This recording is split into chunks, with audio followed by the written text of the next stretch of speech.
காஞ்சிபுரம் அருகே செவிலிமேடு பகுதியில் உள்ள டாஸ்மாக் கடையை அகற்றுவதற்கு எதிர்ப்பு தெரிவித்து மது பிரியர்கள் மாவட்ட ஆட்சியரிடம் மனு அளித்த சம்பவம் பரபரப்பை ஏற்படுத்தியுள்ளது.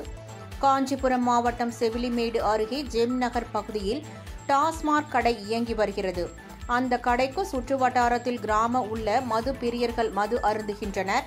மது அருந்துபவர்கள் தகாத வார்த்தையால் பேசுவது, அரை நிர்வாணமாக படுத்திருப்பது உள்ளிட்டவற்றால் அவ்வழியாக செல்லும் பெண்கள் மற்றும் பள்ளி மாணவர்களுக்கு இடையூறு ஏற்படுவதால் டாஸ்மாக் கடையை அகற்ற வேண்டும் என வலியுறுத்தி கடந்த மாதம் மக்கள் குறைதீர் கூட்டத்தில் மாவட்ட ஆட்சியரிடம் அப்பகுதி மக்கள் மனு அளித்தனர். மனு குறித்து விசாரணை செய்த ஆட்சியர் டாஸ்மாக் கடை அகற்ற நடவடிக்கை எடுக்க வேண்டும் என சம்பந்தப்பட்ட அதிகாரிகளுக்கு உத்தரவிட்டுள்ளார்.